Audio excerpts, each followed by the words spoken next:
ప్రభువునందు ప్రియులైన దేవుని పిల్లలకు మన ప్రభు ప్రియరక్షకుడైన యేసుక్రీస్తు వారి నామమున శుభాభివందనములు. ప్రియులరా, ప్రార్థన చేసుకుందామండి. మమ్మను ప్రేమించిన మా దయగల కన్న తండ్రి, ఈ లోకానికి వచ్చిన మేము మీ ఇష్టాన్ని నెరవేర్చాలని జగత్తు పునాది వేయబడక మునిపే మీ సంకల్ప ప్రకారము మమ్మను కన్నారనే విషయాన్ని మేము గుర్తెరిగి ఎల్లప్పుడూ మీకు ఇష్టమైన ప్రియులైన పిల్లలుగా బ్రతికి మిమ్మల్ని ఆనందింపజేసేవారుగా మేము మారుతుండగా మాకు కావలసిన జ్ఞానాభివృద్ధిని అనుగ్రహించమని వేడుకుంటున్నాం తండ్రి. మేము నేర్చుకొనుతుండగా మాకు సహాయాన్ని అనుగ్రహించి నడిపిస్తున్నందుకు మీకు వందనాలు తండ్రి. మరి నాకింతటి జ్ఞానాన్ని నేర్పిన మీ కుమారుడైన జయశాలి తాతయ్య గారి ఆరోగ్యాన్ని కాపాడుతూ వస్తున్నందుకు మీకు వందనాలు తెలుపుకుంటున్నాం తండ్రి. అలాగే ఆయనకు అనేక ఆయుష్ను అనుగ్రహించి అనేక సంగతులు ఇంకా మాకు నేర్పించమని మీ సన్నిధిలో బ్రతిమలాడి వేడుకుంటున్నాం తండ్రి.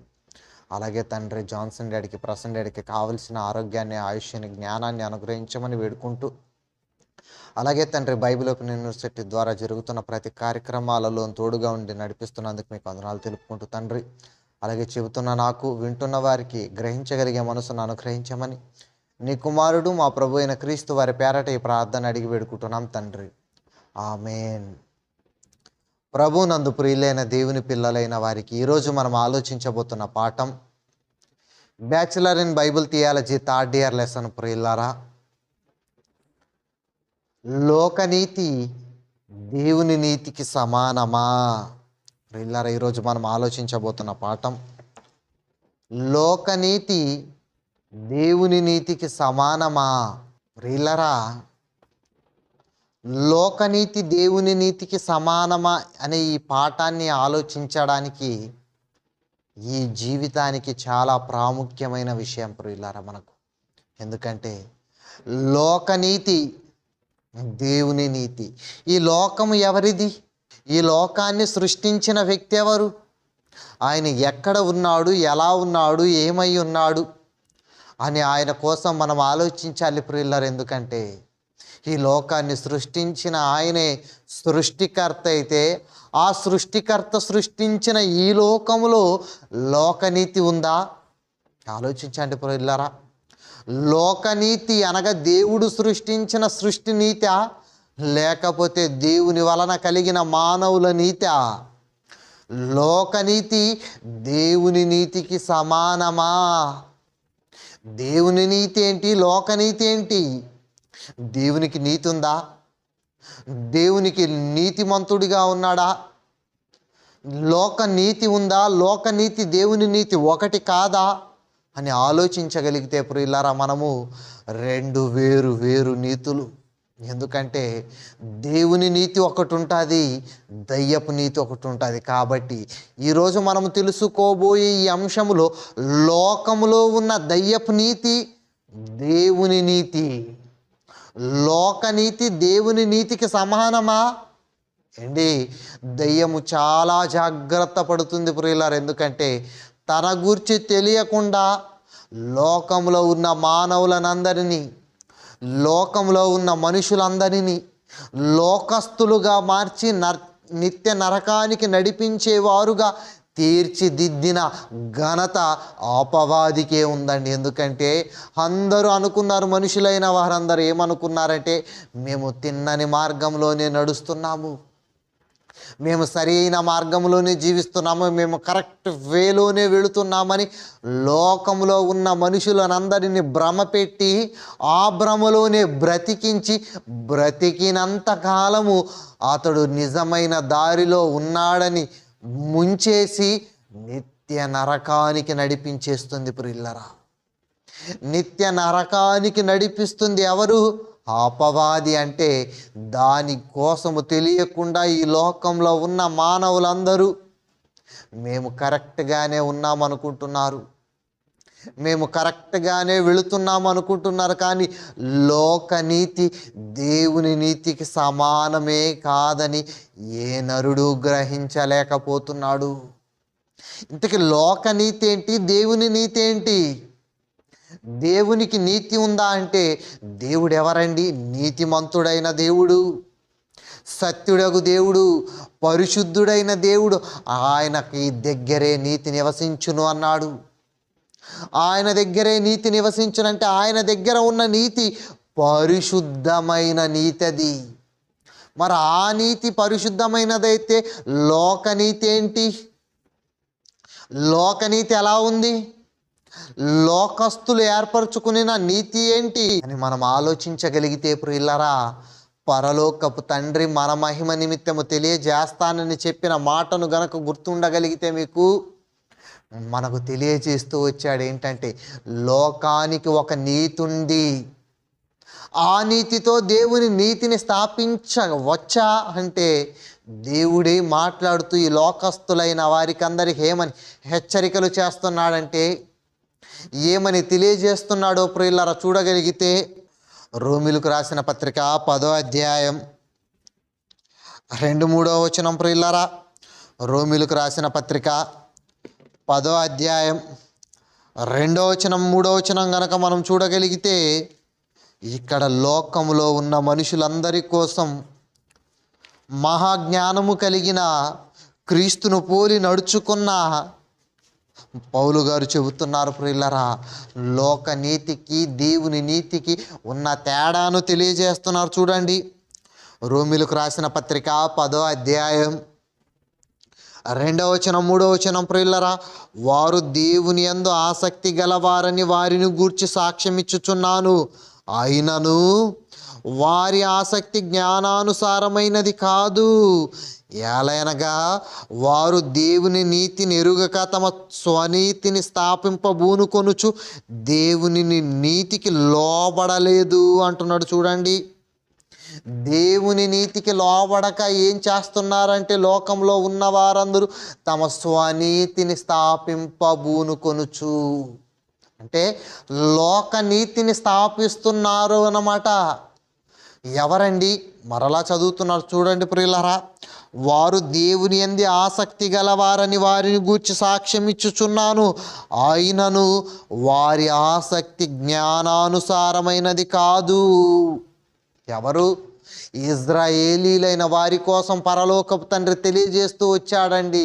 ఎందుకు తెలియజేశాడంటే ప్రియులారా, ఇజ్రాయేలీలైన వారిని దేవుని యందు ఆసక్తి గలవారే కానీ దేవునిని ప్రేమింపని వారు, దేవుని ఆజ్ఞలను పాటించని వారు, దేవుడు ఇచ్చిన ధర్మశాస్త్ర ప్రకారంగా జీవించని వారే ఈ ఇజ్రాయేలీలు. కాబట్టి వారు దేవుని యందు ఆసక్తి గలవారే, వారు దేవుని యందు ఆసక్తి ఉన్నవారే కానీ ఆసక్తి ధర్మశాస్త్రానుగుణమైనది కాదు, జ్ఞానానుసారమైనది కాదు అని చెబుతున్నాడంటే, అలా వారు దేవుని జ్ఞానానుసారముగా జీవించకుండా ఏం చేస్తున్నారు? ఎలా ఉన్నారంటే ప్రియులారా, ఎలయనగా వారు దేవుని నెరుగక తమ స్వనీతిని స్థాపింపబూనుకొనుచు దేవుని నీతికి లోబడలేదు అని చెబుతున్నాడు. చూడండి ప్రియులారా, వారు తమ స్వనీతిని స్థాపింపబూనుకొనుచు, వారు తమ స్వనీతిని అంటే స్వనీతిని స్థాపించుకుంటుంది ఈ లోకములో ఉన్న లోకస్తులైన వారందరూ. ఇంతకు లోకనీతి ఏంటి, దేవుని నీతి ఏంటి? లోకనీతి దేవుని నీతి ఒకటా అంటే ఒకటి కాదు, రెండు వేరు వేరు. దుఃఖము సంతోషము ఒకటవుతుందా? ఒకటి కాదు. దుఃఖం అనగా బాధ, సంతోషం అనగా ఆనందము అంటే రెండు వ్యతిరేక పదాలు ఇవి, రెండు వ్యతిరేక పదాలు. అలాగే దేవుడు లోకము రెండు ఒకటి కాదు, రెండు వేరు వేరు. లోకం అంటే ప్రియులరా, మీరు లోకం అనగానే దేవుని వలన కలిగిన ప్రకృతి కాదు ఇక్కడ అర్థం చేసుకోవాల్సినది మీరు. ఇక్కడ లోకం అంటే ఏంటంటే, లోకస్తులంటే ఎవరంటే లోకంలో ఉన్నవారు, దేవుని కొరకు బ్రతకక లోకపు మాయలో మునిగిన వారు, వారే లోకస్తులు. ఆ లోకస్తులైన వారు ఏం చేస్తున్నారంటే తమ స్వనీతిని స్థాపింపబూనుకొనుచూ ఉన్నారు. అప్పుడప్పుడు మీరు కూడా కొందరి నోటి మాటలలో ఈ మాట వింటూ ఉంటారు, ఏంటంటే ఒరే నీతి లేనివాడా, ఒరే నీతి లేదరా నీకు, నువ్వే మనిషివిరా. ఒక కుక్కకు ఉంది నీతి, పిల్లికి ఉంది నీతి, పందికి ఉంది నీతి, జలచరాలకు ఉన్నాయి నీతి, వాటికి నీతి ఉంది కానీ నీకు నీతి లేదేంట్రా అని నీతిమాలిన కుక్క అనే పేర్లతో తిట్టడం మీకు ఈ సమాజంలో తెలుసు. కానీ ఇక్కడ దేవుడు చెబుతున్నాడు ఏంటంటే, నీతి లేని వారుగా మారిపోలేదు, వారు నీతిమంతులుగా ఉన్నారు. అయితే ఏ నీతిమంతులలో ఉన్నారంటే, వారు తమ స్వనీతిని స్థాపింపబూనుకొనుచు. స్వనీతి అంటే స్వనీతి ఏంటి ప్రియులరా? దేవుని నీతిని వద్దని స్వనీతిని స్థాపింపబూనుకొనుచు ఉన్నారని దేవుడే అంటున్నాడంటే, లోకస్తులైన వారందరూ అనగా ఈ లోకానికి దేవుని నుంచి వచ్చిన మానవులందరూ దేవుడు ఇచ్చిన ఈ సృష్టిని అనుభవించి, దేవుడు ఇచ్చిన ఈ వృక్షాలను, ఈ చెట్లను, ఈ పక్షులను అన్నిటిని ఆహ్లాదకరమైన జీవితాన్ని గడపడానికి ఇస్తే, ఈ లోకానికి వచ్చిన మనుషులైన వారందరూ, ఈ లోకంలో జీవిస్తున్న మానవులైన వారందరూ ఏమైపోయారంటే స్వనీతిని స్థాపించడంలో మునిగిపోయారు. అంటే ఎలా స్థాపిస్తున్నారండి స్వనీతిని? వారు తమ స్వనీతిని స్థాపింపబూనుకొనుచు అని చెబుతున్నాడంటే, స్వనీతిని స్థాపించుకోవడంలోనే లోకంలో ఉన్న మనుషులందరూ మునిగిపోయారు. ఇంతకీ స్వనీతి ఏంటి? దేవుని నీతి ఏంటి? స్వనీతి ఏంటి? ఇంతకీ వారు దేవుని నెరిగి దేవుని నీతిని స్థాపించలేకుండా ఉన్నారంటే వారెవరంటే ప్రియులరా, దేవుడు చెప్పాడండి మన కోసం, దేవుడు రాయించాడు ప్రియులరా. సమూయేలు రాసిన మొదటి గ్రంథము 8వ అధ్యాయం 4వ వచనం ప్రియులరా. సమూయేలు రాసిన మొదటి గ్రంథము 8వ అధ్యాయం 4వ వచనం గనక మనం చూడగలిగితే, ఇక్కడ ఇశ్రాయేలీలు వారే దేవుని ప్రజలైన పిలువబడిన వారు. వీరు తమ స్వనీతిని ఎలా స్థాపింపబూనుకుంటున్నారో చూడండి ప్రియులరా. వారు దేవుని ఎరుగని వారు దేవుని పిల్లలని పిలవబడిన, దేవునికి పుట్టిన వారని అనుకున్న లోకం, వారు దేవుని ఎరుగని వారు కాబట్టే, దేవుని మాటలు తెలియని వారు కాబట్టే స్వనీతిని స్థాపించడంలో మునిగిపోయి ఏమని అడుగుతున్నారంటే, సమూయేలు దగ్గరికి వచ్చి ఇశ్రాయేలీలైన వారందరూ ఏమని కోరుకుంటున్నారంటే ప్రియులరా, సమూయేలు రాసిన మొదటి గ్రంథము 8వ అధ్యాయం 4వ వచనం ప్రియులరా. సమూయేలు రాసిన మొదటి గ్రంథము 8వ అధ్యాయం 4వ వచనం కనుక మనం చూడగలిగితే, ఇక్కడ చెబుతున్నారండి, ఇశ్రాయేలీలైన పెద్దలలో వచ్చి ఏమంటున్నారు చూడండి.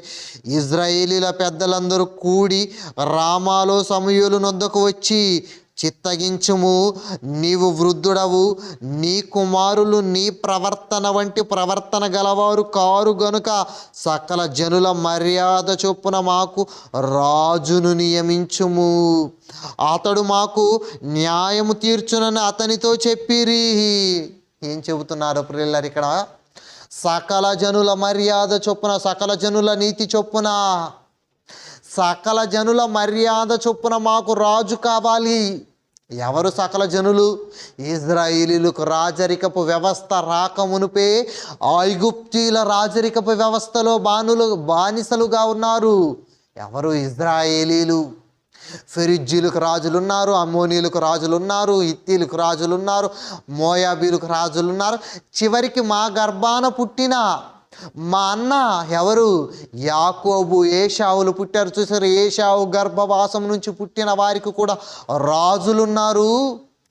ఇష్మాయేలు గర్భాన పుట్టిన వారిలో కూడా రాజులున్నారు. కానీ ఇశ్రాయేలీలైన మాకు కూడా ఆ లోక మర్యాద చొప్పున రాజు కావాలి. మమ్మును కూడా రాజులు పరిపాలించాలి, వారే మాకు రాజుగా ఉండి న్యాయము తీర్చాలని పరలోకపు తండ్రి అడగడానికి, పరలోకపు తండ్రిని వేడుకోవడానికి సమూయేలు దగ్గరికి వచ్చారండి. అంటే లోకనీతి ఏంటంటే, దేవుని నీతిని కాదనుకున్న వారందరూ లోకనీతిని కోరుకునేవారే. ఇశ్రాయేలీలు దేవుని నీతిని అనుసరించి నడుచుకోవాలని దేవుడు సంకల్ప ప్రకారంగా మోషేను నియమించి, మోషే చేత ఐగుప్తు బానిసరకం నుంచి విడిపించిన తర్వాత వారికి 10 ఆజ్ఞలు గల ధర్మశాస్త్రాన్ని ఇచ్చి, ఆదికాండము, నిర్గమకాండము, సంఖ్యాకాండం, లేవియాకాండం, ద్వితీయోపదేశకాండాలను పంచకాండాలు రాయించి, మందసమమును కట్టించి, మందసమములో రాతి పలకలను పెట్టి, నాయకులను నియమించి దేవుడే పరిపాలిస్తున్నాడని వారికి చెబుతుంటే, దేవుని పరిపాలన వద్దు మాకు, దేవుని నీతి మాకొద్దు, మాకు మా స్వనీతి కావాలి, మా స్వనీతిని స్థాపించుకోవాలని దేవుని నీతిని త్రోసివేసిందండి. లోకములు ఉన్నవారు కాదు, దేవునిలో ఉన్నామని చెప్పుకున్న ఇజ్రాయేలీలైన వారు ప్రియులరా. అంటే లోకనీతి కావాలనుకుంటుంది ఈ లోకంలో ఉన్న మానవులైన వారందరూ ప్రియులరా. ఆనాడు ఇజ్రాయేలీలు దేవుని నీతిని వద్దని తమ స్వనీతిని స్థాపించుకున్నారు. అదొక్కటే అనుకుంటున్నారా ప్రియులరా? ఈరోజు లోకంలో ఉన్న మనుషులందరూ ఎలా ఉండిపోయారంటే, స్వనీతిని స్థాపించుకోవాలి, లోకనీతి కావాలి మాకు అని దేవుడు రాయించి ఇచ్చిన ఆజ్ఞలను, దేవుడు చెప్పిన పద్ధతులను ఎలా మార్చేశారంటే, ఎలా చేసేసారంటే ప్రియులరా, మార్కు రాసిన సువార్త 7వ అధ్యాయం 7వ వచనం ప్రియులరా. మార్కు రాసిన సువార్త 7వ అధ్యాయం 7వ వచనం చూడండి. వారు మానవులు కల్పించిన పద్ధతులు దేవోపదేశములను బోధించుచు నన్ను వ్యర్థముగా ఆరాధించుచున్నారు. అంటే మానవులు కల్పించిన మానవుల నీతి సూత్రాలు, ఎవరివి? మానవుల నీతి సూత్రాలను తీసుకొని వచ్చి దేవుని పద్ధతులతో జోడించి చెబుతున్న ఆ నీతిమంతులున్న లోకములో దేవుని నీతి సమానం అవుతుందా? లోకనీతి దేవుని నీతి ఆలోచించండి ప్రియులారా. దేవునిని వద్దనుకున్నారంటే దేవుని నీతిని త్రోసిపుచ్చే కదా లోకనీతిని కావాలనుకున్నారు ఇజ్రాయేలీలు. లోక మర్యాద చొప్పున మాకు రాజు కావాలని అన్నారు కదా. అన్నప్పుడు దేవుడు సమూయేలు గారితో చెప్పాడు ఏంటంటే, వారు నిన్ను కాదు త్రోసిపుచ్చింది, నన్నే. వారి మాట చొప్పున వారికి రాజును నియమించు. ఎందుకంటే వారు నా నీతికి లోబడరు, వాడు లోబడనొల్లని ప్రజలు. నా నీతిని స్థాపించరు, వారు తమ స్వనీతిని స్థాపించుకుంటారని చెప్పారండి. అలాంటి లోకనీతి దేవుని నీతి ఎలా సమానమవుతుందో ఆలోచించండి ప్రియులరా. ఈరోజు లోకనీతిలోనే కదండి లోకమంతా మునిగిపోయింది. ఈరోజు చూడండి లోకనీతి, ఈరోజు లోకనీతి ఎలా ఉందండి. ఒకరు చినిగిపోయిన ఫ్యాంట్ రాగానే అదొక ట్రెండ్ లోకానికి, లోకనీతి. ఒక స్పెట్స్ రాగానే లోకనీతి, ఒక చిరిగిపోయిన షర్టు రాగానే లోకనీతి. వారికి అబార్షన్ చట్టం చేస్తే మాకు కూడా అబార్షన్ చట్టం చెయ్యాలి అని లోకనీతి. వారికి లోకములో దేవుని వాక్యము తీసివేయమని చెప్పారు కాబట్టి మాకు తీసివేయాలి, లోకనీతి. వారు ఎలాగైతే ఎవరితో పడితే వాళ్ళతో వెళ్ళిపోవచ్చని లోకనీతిలో మునిగిపోయిందండి. అందుకే ఈరోజు చూడండి, ఒకరిని కాదు ఎంతమందినైనా నువ్వు పెళ్లి చేసుకో, లోకనీతి అండి. లోకనీతిలో మునిగిపోయింది లోకం. అందుకే ఈ లోక మర్యాద ఈనాటిది కాదు, ఏనాటి నుంచే ఉంది. ఏనాటి నుంచి ఉందో తెలుసా? ఆదికాండము 19వ అధ్యాయం 30వ వచనం నుంచి కనుక మనం చూడగలిగితే ఇక్కడ లోతు కుమార్తెల యొక్క సందర్భము కనిపిస్తుంది మనకు. ఆ లోతు కుమార్తెల యొక్క సందర్భంలో ఏముందో మనం చూడగలిగితే, వారు మాట్లాడుకుంటున్నారండి, అక్క చెల్లెళ్ళు. సొదొమ గొమొర్రా అనే ఒక భయంకర పట్టణాన్ని పరలోకపు తండ్రి కాల్చివేసిన తర్వాత, నాశనము చేసిన తర్వాత, ఆ ప్రదేశం అంతా కాలిపోయిన తర్వాత లోతు గారు ఒక గుహలలోనికి, అరణ్య ప్రాంతంలోనికి వెళ్ళి నివాసం చేస్తూ ఉన్నప్పుడు వారు ఏమని ఆలోచించారంటే, ఇద్దరు కూతుళ్ళు చూడండి ప్రియులరా, లోతు సొయరులో నివసించుటకు భయపడి తన ఇద్దరు కుమార్తెలతో కూడా సొయరు నుండి పోయి ఆ పర్వతమందు నివసించెను. 31వ వచనం ప్రియులరా, ఆదికాండం 19వ అధ్యాయం 31వ వచనం. అట్లుండగా అక్క తన చెల్లితో, మన తండ్రి ముసలివాడు, సర్వలోక మర్యాద చొప్పున మనతో పోగుటకు లోకమందు ఏ పురుషుడును లేడు. సర్వలోక మర్యాద చొప్పున మనతో పోగుటకు లోకమందు ఏ పురుషుడు లేడు. అదేంటండి? సర్వలోక మర్యాద చొప్పున అంటే సర్వలోక మర్యాద ఉంది. ఏంటంటే స్త్రీ పురుషులు ఎవరితో పడితే వాళ్ళు పోవచ్చు, అదే సర్వలోక మర్యాద. ఎవరితో పడితే వాళ్ళు పోవచ్చు, ఎందుకంటే వారు పెరిగిన ప్రదేశం అలాంటిది, వారు చూసిన మనుషులు అలాంటి వారు. ఎక్కడ సొదొమ గొమొర్రా అనే ఒక భయంకరమైన వ్యభిచార కూపముతో నిండిన ప్రదేశంలో పెరిగిన లోతు కుమార్తెలు ఏమని ఆలోచించుకున్నారంటే, సొదొమ గొమొర్రా నాశనం అయిపోయిన తర్వాత మనతో పోవుటకు ఏ పురుషుడు లేడిక. ఏ పురుషుడు లేకపోతే ఏం చేయాలి? దొరికిన వాడితోనే కోరిక తీర్చుకోవాలనే ఆలోచనతో ఏమని ఆలోచించేశారంటే వాళ్ళు ఒక ఘోరమైన ఆలోచన వచ్చేసిందండి. ఏంటంటే తండ్రితోనే వెళ్ళిపోవాలి. అంటే తండ్రితో తమ కోరికను తీర్చుకోవాలని లోక మర్యాద చొప్పున తండ్రితో వెళ్ళిపోయారంటే వీళ్ళు. లోక మర్యాద నేడు ఇలా లేదా? ఒకడు తల్లిని రేప్ చేశాడట. ఏంటి లోక మర్యాద? ఒకరేమో తల్లి కూతురు, తల్లి కొడుకు ఇద్దరు కలిసే ఇష్టపడి కలిసిపోతున్నారంట. లోక మర్యాద నేడు పేపర్లలో, న్యూస్ పత్రికలలో చూస్తున్నాం. ఇంకొకరు తల్లి కూతురు ఒకే గర్భం నుంచి వచ్చిన అన్న చెల్లెళ్ళు కలిసి మరి కడుపు తెచ్చుకున్నారని అనేక న్యూస్ పత్రికలలో కూడా, అనేక టీవీ ఛానళ్ళలో కూడా మీరు చదివిన సందర్భాలు ఉన్నాయండి. ఏంటది? లోక మర్యాద. లోక మర్యాద అండి. ఈరోజు లోకంలో ఉన్న కల్చర్ ఎలా ఉంది ప్రియులరా? ముద్దులు ఎలా ఉన్నాయి, బట్టలు ఎలా ఉన్నాయి, వారి డ్రెస్సింగ్ ఎలా ఉంది అంటే లోకంలో వారు చించేశారా? అయితే నేను చించేస్తాను. లోకంలో వారు బట్టలు లేకుండా తిరుగుతారా? నేను బట్టలు లేకుండా తిరుగుతానని ఆదాము అవ్వలను దేవుడు ఎలాగైతే ఏదెను తోటలో చేశాడో, కాబట్టి మేము కూడా అలా తిరుగుతామని లోక మర్యాద అని పెట్టుకున్నారండి పేరు దానికి.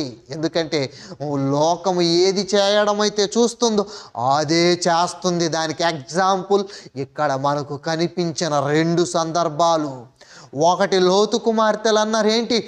లోక మర్యాద చొప్పున మనతో పోవుటకు ఏ పురుషుడు లేడు. ఎందుకంటే పరలోకపు తండ్రి ఆకాశం నుంచి అగ్ని గంధకాలు కురిపించేసి అందరినీ చంపేశాడు, అందరినీ నాశనం చేసేశాడు. కాబట్టి మాతో పోవుటకు ఏ పురుషుడు లేదు. ఉన్న ఒకే ఒక పురుషుడు మన తండ్రి. కాబట్టి మన తండ్రికి ఏం చేద్దామంటే మనము లోతు ఒక సొదొమ గొమొర్రా అనే ప్రాంతంలో ఉన్నప్పుడు మందు తాగి ఎలాగైతే తన ఇంటి ముంగిటికి వచ్చేశారో అలా మన తండ్రికి మత్తు పదార్థాన్ని ఇచ్చేసి ద్రాక్షరసం త్రాగించేసి ఏం చేద్దామంటే కలిసిపోదాం, మన తండ్రితో వ్యభిచారం చేద్దాం అని అక్క చెల్లెలు ఆలోచించారండి. ఈరోజు లోకం అలా లేదా?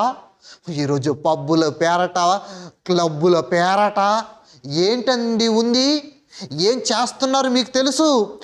మందు తాగి వారి కామ కోరికలు తీర్చుకోవడానికి, వారికి ఉన్న ఆశలు నెరవేర్చుకోవడానికి, వారికి వచ్చిన కోరికలు తీర్చుకున్న తర్వాత వచ్చిన కోరికల వలన వచ్చిన గర్భాన్ని తీసుకోలేక అనేకులు ఆత్మహత్యలు చేసుకున్న వారు కూడా ఈ లోకంలో ఉన్నారు. మీకు తెలుసు కదా? అంటే ఏంటని ఏ రోజైనా దానికోసం పరిశీలించరు. వారు రేప్ చేయడం వలన చచ్చిపోయింది, ఆత్మహత్య చేసుకుంది, పరువు హత్య చేసుకుంది, మా పరువు తీసినందుకు చంపేశారు, పరువు హత్యలు అంటున్నారు తప్పించి అది లోక మర్యాదలు జరుగుతున్న క్రమాలని ఎవరండి తెలుసుకున్నారు? ఎవరండి ఆలోచించగలుగుతున్నారు ప్రియులరా? గనుక లోక మర్యాద చొప్పున మానవులు కల్పించిన పద్ధతులు లోక మర్యాద దేవుని మర్యాదతో సమానమని అంటుంటే దేవుడు అంటున్నాడు 2 సమానము కాదు. ఎందుకంటే దేవునికి దయ్యానికి ఏ సంబంధము లేదు. దేవుడు ఎప్పుడు దేవుడే, దయ్యము ఎప్పుడు దయ్యమే. కానీ లోకము దయ్యాన్ని ఆరాధిస్తూ దేవుని నీతిలో ఉన్నామని చెప్పుకుంటుంది. కానీ దేవుడు చెప్పాడు అది లోకనీతి. లోకనీతిలో ఉండిపోయారండి. ఈరోజు లోకం ఎలా మారిపోయిందో మీకు చెప్పనవసరం లేదు ప్రియులరా. మీకు నచ్చిన స్త్రీని వివాహం చేసుకోండి, మీకు నచ్చిన స్త్రీతో వివాహం ఏర్పరచుకోండి. మీకు వివాహం అయిపోయిన తర్వాత ఇంకా ఎవరికైనా స్త్రీ నచ్చిందా? ఇంకా ఎవరితోనైనా మీరు ఉండాలనుకుంటున్నారా? అయితే వివాహేతర బంధాన్ని ఏర్పరచుకోండి, తప్పు లేదు. ఇరువురి సమ్మతి చొప్పున వివాహేతర సంబంధాన్ని ఏర్పరచుకొని ఒక స్త్రీతోనైనా ఉండు, ఇద్దరితోనైనా ఉండు, ముగ్గురితోనైనా ఉండు అని లోక మర్యాదలో ఉందండి. లోకమంతా ఆ లోక మర్యాద దేవుని మర్యాద ఒకటే అవుతుందా? ఆలోచించండి ప్రియులారా. దేవుని మర్యాద వేరు, లోక మర్యాద వేరు. దేవుని మర్యాద లోక మర్యాద కానేరదు ఏనాటికి. ఎందుకంటే దేవుడు చెప్పాడేంటో తెలుసా? దేవుడు రాయించాడు ఏమనో తెలుసా ప్రియులరా? లోకం ఎప్పుడు లోకమే, నేనెప్పుడు నేనే.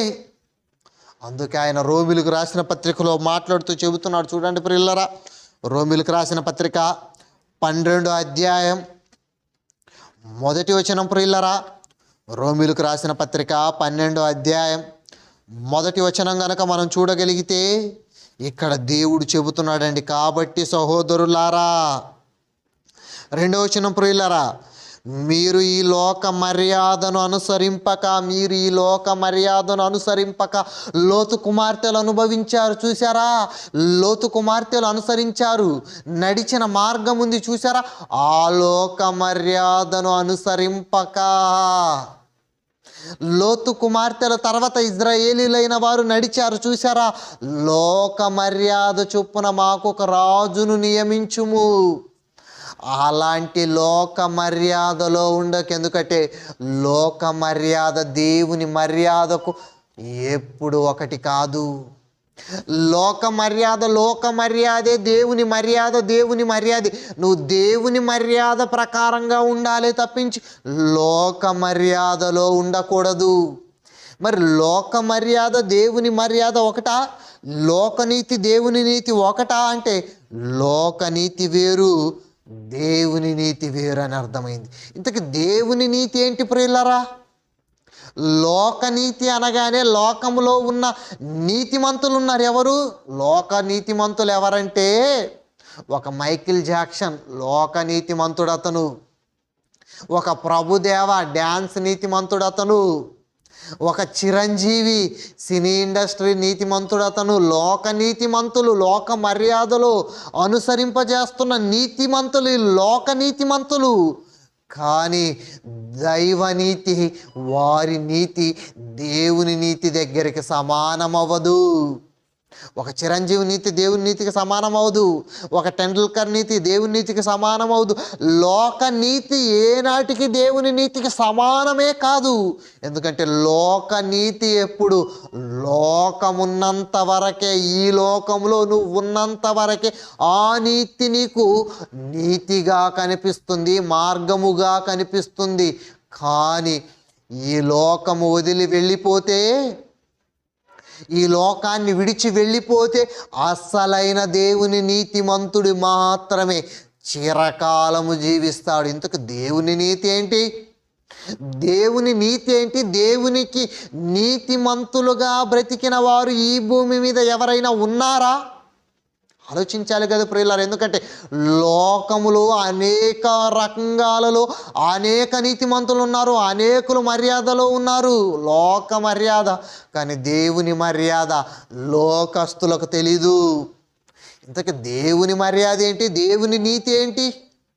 చూడండి, రోమిలకు రాసిన పత్రిక 12వ అధ్యాయం 2వ వచనం ప్రియులారా, మీరు ఈ లోక మర్యాదను అనుసరింపక ఉత్తమమును అనుకూలమును సంపూర్ణమునై ఉన్న దేవుని చిత్తమేదో పరీక్షించి తెలుసుకొనున్నట్లు మీ మనసులను మారి నూతన మగుట వలన రూపాంతరము పొందుడి. మీరు లోక మర్యాదను మానేసి లోక నీతిని వదిలేసి రూపాంతరము చెందాలి. అనగా దేవుని రూపములోనికి, దేవుని నీతిలోనికి మలచబడాలి. నీతిమంతులుగా మారాలంటే ఇంతకి దేవుని నీతి ఏంటి? దేవుని నీతిలో నీతిమంతులు ఎవరు? ఆలోచించండి ప్రియులారా. దేవుని ఎదుట నీతిమంతుడు ఉన్నాడండి. అతడే ఎవరు తెలుసా? ఎవరి కోసం దేవుడు సాక్ష్యం ఇచ్చాడో తెలుసా ప్రియులారా? ఆదికాండము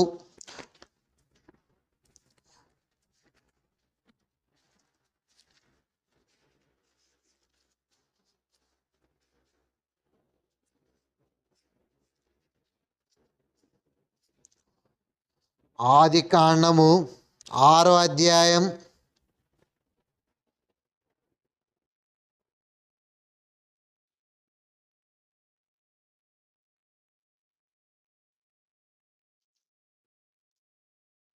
'ఈ తరములో నీవే నా ఎదుట నీతిమంతుడవై ఉన్నావు' అని ఎవరి కోసం ప్రియులారా దేవుడు చెప్పాడు?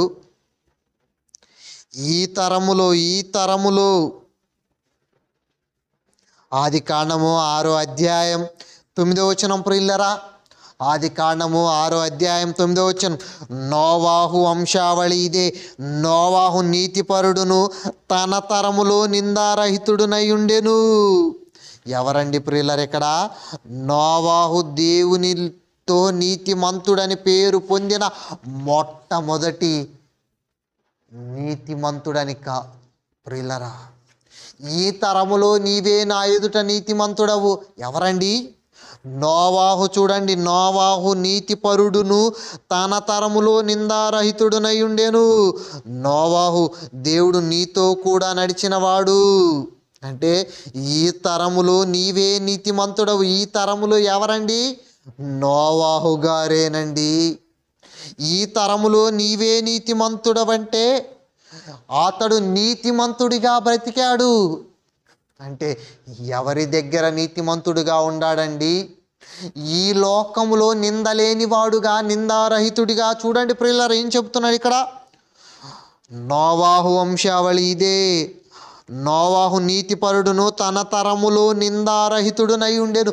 తన తరములో నిందారహితుడునై ఉండెను అంటే లోక మర్యాదను అనుసరించని ఒక గొప్ప వ్యక్తి అండి ఇతడే నోవాహు. నోవాహు నీతిమంతుడు. మొట్టమొదటి నీతిమంతుడు ఎవరో తెలుసా? అతడే హేబేలు. అతడు నీతిని బట్టి మాట్లాడుచున్నాడు అంటాడు. అంటే నోవాహు నీతిమంతుడు, హేబేలు నీతిమంతుడు, హానోకు నీతిమంతుడు.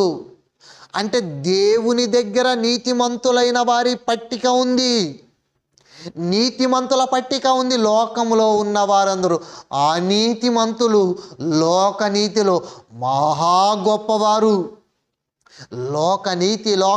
లోకనీతిలో ఉండిపోయారు. కానీ దేవుని నీతిని స్థాపించేవారు ఎవరండి? తమ స్వనీతినైతే స్థాపించుకుంటున్నారు, తమకిష్టమైనవైతే చేసుకుంటున్నారు. కానీ దేవుని ఎదుట నీతిమంతుడిగా, నిందారహితుడిగా బ్రతికిన నీతిమంతులేరి అతడే నోవాహు.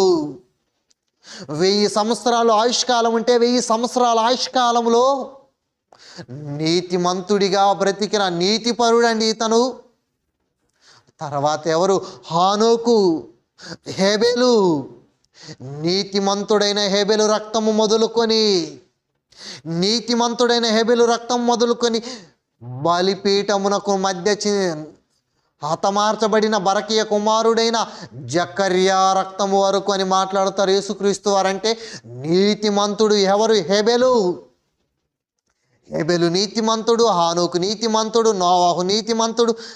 ఆ తర్వాత విశ్వాసులకు తండ్రి అయిన అబ్రహాము గారు నీతిమంతుడు. ఏ నీతిలో తెలుసా? లోకనీతిలో కాదు, దేవుని నీతిలో నీతిమంతుడు అతను. చూడండి, రోమీలకు రాసిన పత్రిక 4వ అధ్యాయం 3వ వచనం గనక మనం చూడగలిగితే ఇక్కడ దేవుడు చెబుతున్నాడండి. ఏమని మాట్లాడుతున్నాడో చూడండి ప్రియులరా. అబ్రహాము దేవుణ్ణి నమ్మెను, అది అతనికి నీతిగా ఎంచబడెను. అబ్రహాము దేవుని నమ్మెను, అది అతనికి నీతిగా ఎంచబడును. అబ్రహాము ఎలా నీతిమంతుడిగా మారాడంటే 2వ వచనం, అబ్రహాము క్రియల మూలముగా నీతిమంతుడని తీర్చబడిన ఎడల, అతడు క్రియల మూలముగా నీతిమంతుడని తీర్చబడిన ఎడల అతనికి అతిశయ కారణము కలుగును గాని అది దేవుని ఎదుట కలుగదు. అబ్రహాము దేవుని నమ్మెను, అది అతనికి నీతిగా ఎంచబడిను. అబ్రహాము దేవుని నమ్మెను, అది అతనికి నీతిగా ఎంచబడిను. అబ్రహాము దేవుని నమ్మి నీతిమంతుడయ్యాడు. లోక నీతిమంతుడు కాదు ఇతను. లోకములో నీతిమంతునిగా జీవించలేదు.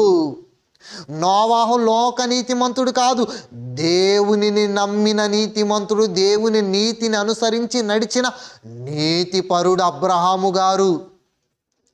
ఇలా నోవాహు, అబ్రహాము, దానియేలు, ఇలా లోకంలో ఉన్న వారందరూ నీతిమంతులుగా ఉన్నారండి. ఇంతకు నీతి అంటే ఏంటి? నీతి అనగా నమ్మటము ప్రియులరా. అబ్రహాం ఎలా నమ్మాడు దేవుణ్ణి? విశ్వాసముతో మృతులను సైతం లేపుటకు శక్తి గలవాడని అబ్రహాము గారు నమ్మారండి. ఎవరిని? పరలోకపు తండ్రిని. అబ్రహాము విశ్వాసముతో నమ్మాడు. ఈరోజు మన నీతి ఎలా ఉంది? ఎలా నమ్ముతున్నాము దేవునిని? ఒక నోవాహు నమ్మినట్టుగా నమ్మామా? ఒక హేబెలు నమ్మినట్టుగా నమ్మామా? యేసుక్రీస్తు వారు పరలోకపు తండ్రి నీతిని నెరవేర్చి దేవుని పట్ల విశ్వాసము కలిగి బ్రతికి దేవుని సంకల్పాన్ని నెరవేర్చి వెళ్ళాడు. ఆయన లాంటి నమ్మకం మనకేమైనా ఉందా? అబ్రహాములా మృతులను సైతం లేపుటకు శక్తి గలవాడని నమ్మావా దేవునిని? లేకపోతే నా అవసరాలు తీరుస్తాడు, నా బాధలు తీరుస్తాడు, నా అప్పులు తీరుస్తాడు, నాకున్నవన్నీ తీరుస్తాడని లోకనీతి ప్రకారంగా యేసుక్రీస్తు వారిని విశ్వసించిన అనీతిమంతులా మీరు? ఎవరిలా నమ్మారు దేవునిని? ఎలా విశ్వసించారు మీరు దేవునిని? దేవుని నీతి వేరు, లోకనీతి వేరు. ఇంతకు దేవుని నీతి ఏంటి, లోకనీతి ఏంటంటే లోక మర్యాద, లోకనీతి. దేవుని మర్యాద, దేవునిని నమ్మిన నువ్వు దేవుని నీతిని ఎలా కనపరచాలంటే, ఒక అబ్రహాము దేవునిని నమ్మినందుకు బలిపీఠాలు కట్టి దేవునిని ప్రకటించాడే, దేవుని కోసం చెప్పాడే. ఇజ్రాయేలు దేవుడే నిజమైన దేవుడని బలిపీఠము కట్టి ఆయికిని బేతేలుకుని మధ్య కట్టించి నమ్మినందుకు దేవుని నీతిని తెలియజేశాడు ఆయన. నమ్మినందుకు ఇస్సాకు దేవుని నీతిని తెలియజేశాడు. నమ్మినందుకు యాకోబు మందిరాన్ని కట్టించాడే. ఈరోజు నువ్వు లోకంని నమ్మినందుకు, లోక నీతిని నడిచినందుకు ఒక స్త్రీని రేప్ చేస్తున్నావు. ఒక స్త్రీతో కాకుండా రెండో స్త్రీని కోరుకుంటున్నారు, మూడో స్త్రీలు కోరుకుంటున్నారు. అంటే లోక నీతిలో వెళుతుంది లోకమంతా. లోక నీతిలో మునిగిపోయింది లోకమంతా. కానీ దేవుని నీతి ఏదండి? వారు తమ స్వనీతితో దేవుని నీతిని స్థాపించాలని అనుకుంటే ఏమవుతారో తెలుసా? దేవుని నీతిని నీ నీతితో స్థాపించాలి అంటే, నీ స్వనీతిని దేవుని నీతిలో స్థాపించాలనుకుంటే, అలా లోకములో ఉన్నవారు దేవుని నీతి దగ్గరికి స్వనీతిని తీసుకొచ్చి సమానంగా చెయ్యాలన్నప్పుడు దేవుడు ఏం చేశాడో తెలుసా ప్రియులరా? ఏ రోజైనా ఆలోచించారా? లేదండి. దేవుని నీతి, లోకనీతి ఒకటే అని ఏం చేస్తున్నామంటే అంతా మిక్స్ కలిపేస్తున్నారంటే, కలిపి చెరుపుతున్నారు. కలిపి చెరపడము కాదు, కలిపి చెరపకూడదు. దేవుని వాక్యాన్ని విభజించాలి, విభజించిన సత్యాన్ని సరిగా బోధించాలి ప్రియులరా. ఇంతకు లోక నీతిని దేవుని నీతి దగ్గరికి తీసుకొచ్చి ఒకవేళ కలిపితే ఏమవుతుందో తెలుసా? దేవుడు ఏం చేశాడో తెలుసా? ఎగ్జాంపుల్ ఉంది ప్రియులారా మనకు బైబిల్లో. రాజులు 2వ గ్రంథము 17వ అధ్యాయం 21వ వచనం ప్రియులారా.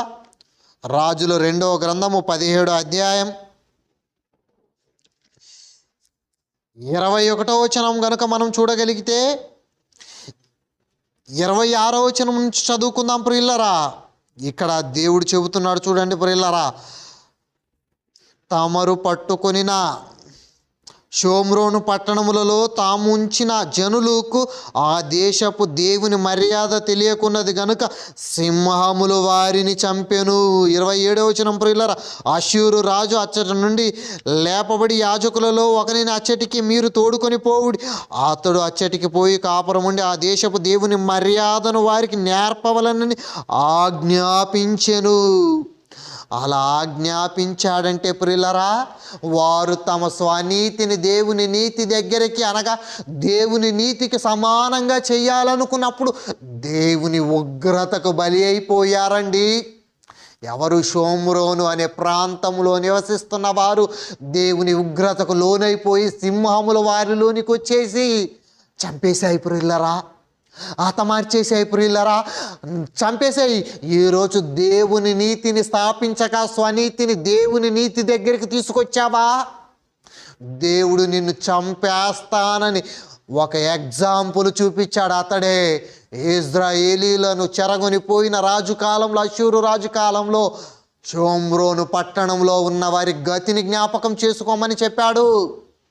లోక మర్యాదను నడుస్తున్నారండి, దేవుని మర్యాద ప్రకారంగా ఉన్నామంటున్నారు ప్రియులారా. ఒకరు చూడండి, ఈరోజు చూడండి, ఏ పురుషుడు లేనట్టు, ఏ స్త్రీ లేనట్టు, ఒక స్త్రీ చాలదని రెండో స్త్రీ మూడో స్త్రీ అని చట్టాలు చేసుకొని వెళ్ళిపోతుంది, లోక నీతిని స్థాపిస్తూ. ఆ చట్టాలలో లోక నీతిని ఒక ముద్రగా మార్చేశారంటే అలాంటి చట్టాలు చేసిన దేశాలను ఏం చేయాలి దేవుడు? అందుకే భారతదేశాన్ని ఒక ప్రపంచాన్ని కరోనా అనే మహమ్మారితో కుదిపేస్తున్నాడు. దేవుడు ఇచ్చే గర్భఫలము బహుమానమైతే ఆ బహుమానాన్ని గర్భములోనే చంపేస్తున్న అమెరికాని ఒక హరికేన్స్తో ఉతికేస్తున్నాడు, తుఫాన్లతో చంపేస్తున్నాడు, ఆకలి దప్పులతో చంపేస్తున్నాడు. ఎందుకు?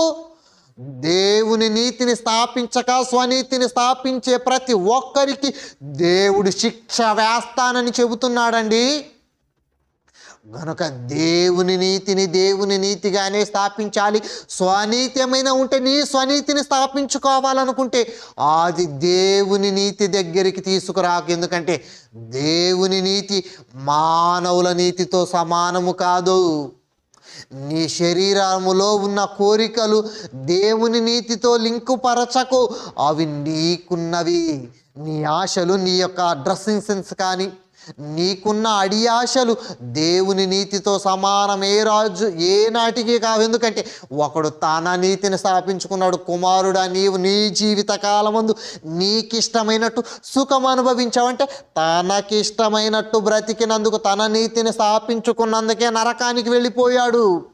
తన నీతిని స్థాపించుకున్నందుకే ఇజ్రాయేలీలలో కొందరిని సింహాలు చంపేశాయి. తమ నీతిని స్థాపించుకున్నందుకే దేవుడు హతమార్చాడంటే ఈరోజు నీదే నీతి దేవుని నీతా లోకనీత?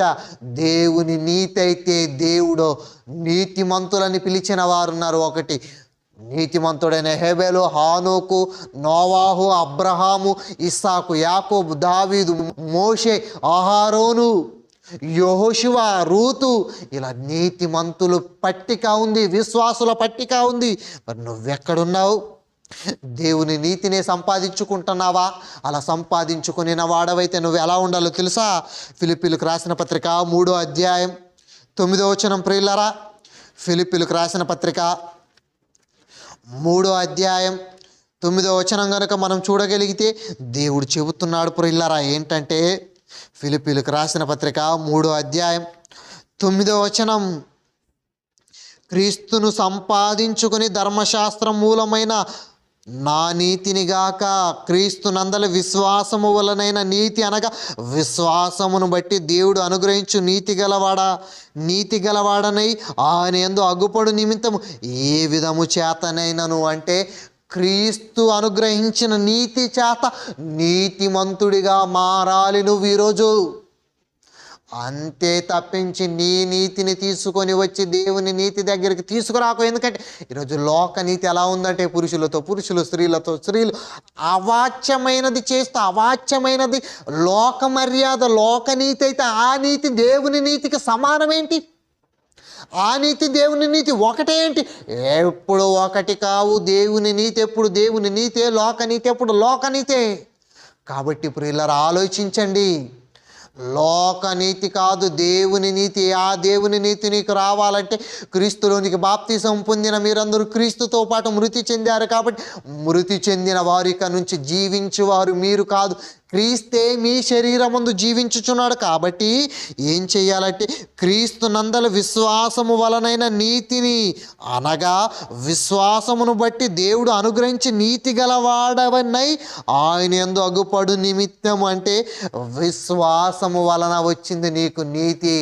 ఆ విశ్వాసము క్రీస్తును విశ్వసించడం ద్వారా వచ్చిందై ఉండాలి నీవి నీతి. కనుక ప్రియులారా ఆలోచించండి. నీ లోకనీతి దేవుని నీతి ఒకటి కాదు, లోక ఆజ్ఞలు దేవుని ఆజ్ఞలు ఒకటి కాదు. దేవుని నీతి ఎప్పుడు దేవుని నీతే. కానీ మనిషి దేవుని నీతిని స్థాపిస్తాడా? స్థాపించడని చెప్పేశాడండి. ఏంటంటే వారు దేవుని నీతిని ఎరుగక ఏం చేస్తారంటే, యాకోబు రాసిన పత్రిక 4వ అధ్యాయం 4వ వచనం ప్రియులారా. యాకోబు రాసిన పత్రిక 4వ అధ్యాయం 4వ వచనం ప్రియులారా చూడండి. వ్యభిచారుణులారా, ఎవరు? లోకంలో ఉన్న లోక మర్యాదలో ఉన్నవారు. లోతు కుమార్తెలు వ్యభిచారులు, సొదొమ గొమొర్రాలో ఉన్నవారందరూ వ్యభిచారం చేస్తున్నవారు. ఈరోజు లోకమంతా వ్యభిచార కూపములోనే మునిగిపోయింది. ఒక బబులోను అనే ఒక స్త్రీ అనే వ్యభిచార మద్యముతో నిండుకొని ఉందని ప్రకటన గ్రంథములో రాస్తాడంటే, వ్యభిచారం కూపముతో ఉన్న వ్యభిచారుణులారా, ఈ లోక స్నేహము, ఈ లోక మర్యాద, ఈ లోక నీతి, ఈ లోక స్నేహము దేవునితో వైరమని మీరెరుగరా? కాబట్టి లోకముతో స్నేహము చేయు గోరువాడు దేవునికి శత్రువగును.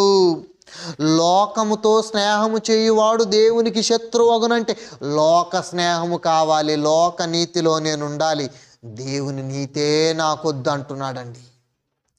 లోక నీతిలో నేను ఉండాలి, దేవుని నీతి నాకొద్దు. దేవుని జ్ఞానం నాకొద్దు, దేవుడిచ్చే విశ్వాసం నాకొద్దు, దేవుని వాక్యంలో అభివృద్ధి నాకొద్దు. నాకు లోకనీతి కావాలి. ఎందుకంటే లోకనీతిలోనైతే శరీర కోరికలు తీర్చుకోవచ్చు, లోకనీతిలోనైతే ఎంతైనా సంపాదించుకోవచ్చు, లోకనీతిలోనైతే ఎవరితోనైనా వెళ్ళొచ్చు. అదే దేవుని నీతి అయితే ఒకే స్త్రీనే పెళ్లి చేసుకోవాలి.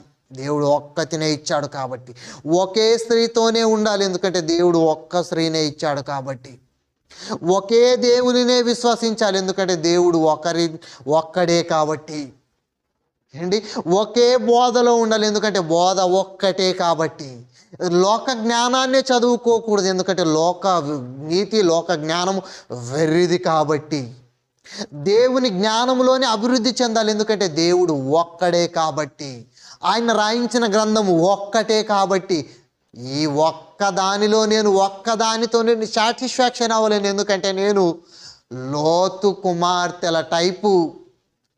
ఎవరు లేకపోతే దానిలో ఉంటాను, కానీ నాకు అందరూ ఉన్నారు. లోక మర్యాద నాకు ఏంటంటే, లోక మర్యాద ఏంటంటే ఎలాగైనా ఉంటాను. ఎందుకంటే చట్టము కూడా నాకు అనుకూలమైనట్టుగానే ఉందని. లోక నీతిలో లోక చట్టాలే ఉన్నాయి, కానీ దేవుని నీతిలో దేవుని చట్టాలు ఉన్నాయి. మరి దేవుని చట్టములో ఉన్నవాడివైతే, దేవుడు చెప్పిన విధంగా, దేవుడు కోరుకున్న విధంగా విశ్వాసం వలనైన నీతిమంతుడివే అయితే, ఆ నీతి ప్రకారంగా నడిచిన వాడవైతే, దేవుడు నీకు ఇచ్చిన పనులలో నిమగ్నమై, దేవుడు నీకు ఇచ్చిన ఆయుష్కాలాన్ని ఆయన కోసం ఉపయోగించేవాడిగా ఉంటేనే నువ్వు నీతిమంతుడవు అవుతావు. లేదా ఇదిగో అనీతిమంతులారా, అవిశ్వాసులారా, అపవాదికి సిద్ధపరిచిన నిత్యాగ్నికి వెళ్ళండి అంటాడు. కాబట్టి ప్రియులారా, లోకనీతి అది లోకస్తుల నీతి, అది దేవునికి వైరం. లోక మర్యాద దేవునికి శత్రుత్వం, దేవుని మర్యాద లోకానికి శత్రుత్వం. కనుక లోక మర్యాదను అనుసరింపకూడదు. లోక మర్యాదను అనుసరించేవాడివైతే దేవుని మర్యాదలో నువ్వు ఉండవు. కాబట్టి ఆలోచించండి, నిజం గ్రహించండి.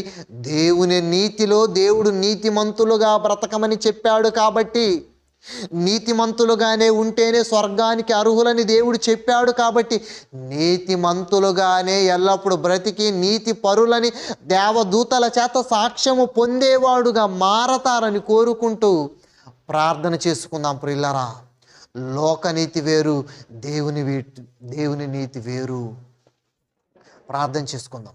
మమ్మల్ని ప్రేమించిన మా ప్రియ పరలోకపు తండ్రి, లోకనీతి మీ నీతికి సమానము కాదు. ఎందుకంటే లోకస్తులు అయ్యారంటే మీకు శత్రువులు అవుతున్నారు, వారు నరకానికి దగ్గరవుతున్నారనే విషయాన్ని తెలుసుకున్నాం గనక తండ్రి, తెలుసుకున్న మేము మీ నీతిని నెరవేర్చి మీకు ఇష్టమైన పిల్లలుగా మారగలుగుటకు కృపను, సహాయాన్ని అనుగ్రహించమని, ఎల్లప్పుడూ నీ జ్ఞానంలో మేము అభివృద్ధి పొందుతూ మిమ్మునే మహిమపరిచేవారుగా ఉండగలుగుట కృపను, సహాయాన్ని అనుగ్రహించమని నీ కుమారుడు మా ప్రభు అయిన క్రీస్తు వారి పేరట ఈ ప్రార్థన అడిగి వేడుకుంటున్నాం తండ్రి.